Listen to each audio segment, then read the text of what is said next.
നമസ്കാരം.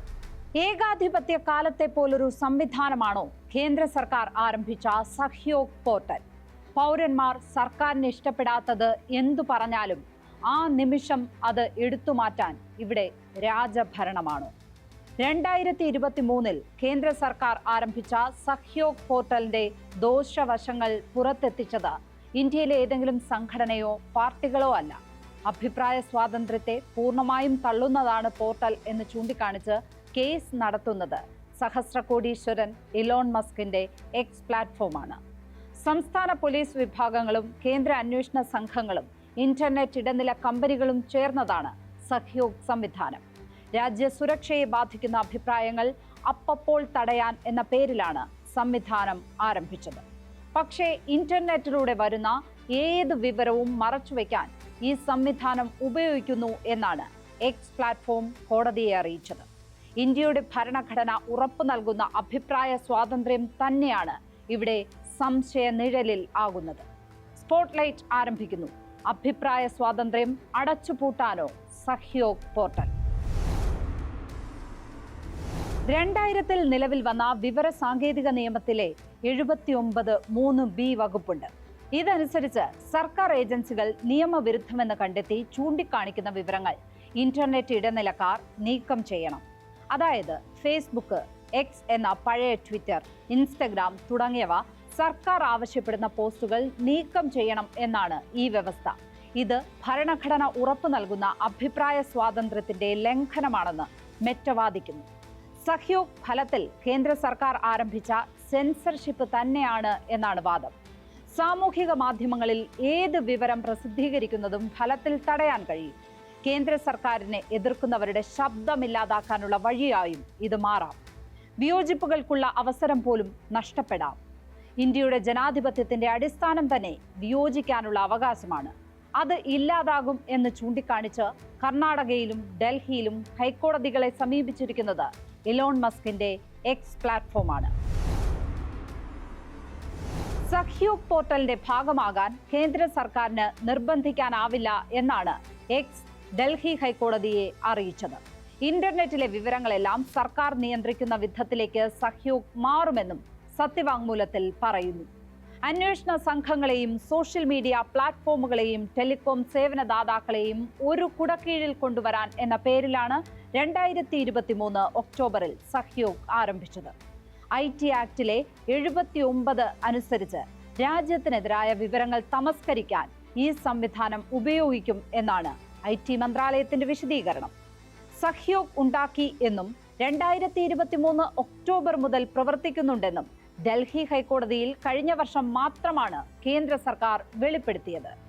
അതുവരെ ഇത് പൊതുജനങ്ങൾ അറിയാത്ത സംവിധാനമായി തുടരുകയായിരുന്നു.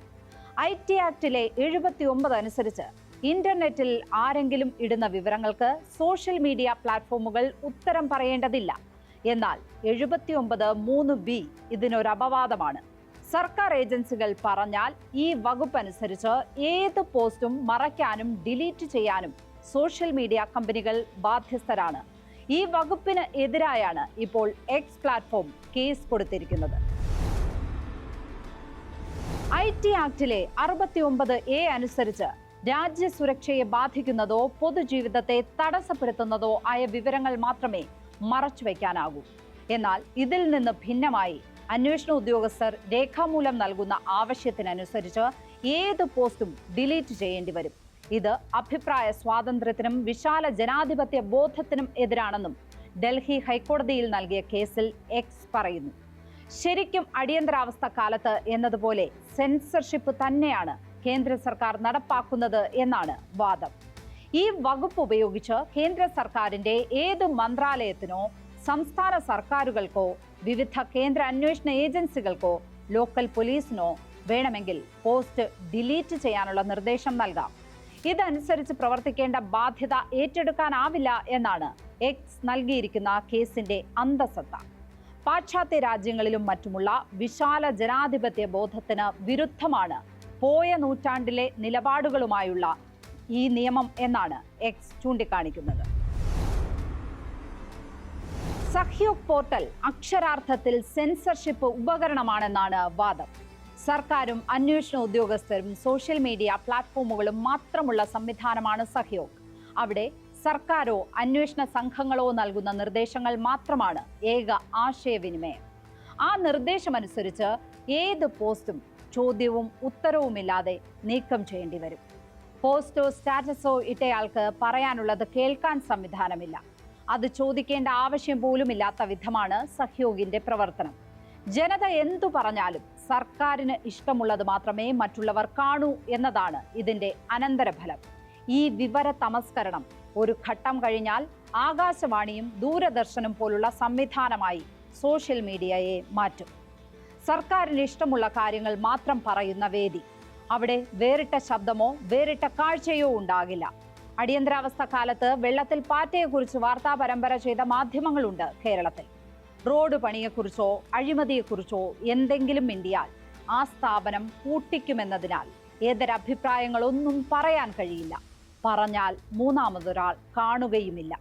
ഇങ്ങനെ പോസ്റ്റ് ചെയ്യുന്നവരെ രാജ്യദ്രോഹിയാക്കി അറസ്റ്റ് ചെയ്യാൻ വരെ ഏജൻസികൾക്ക് സാധിക്കുകയും ചെയ്യും.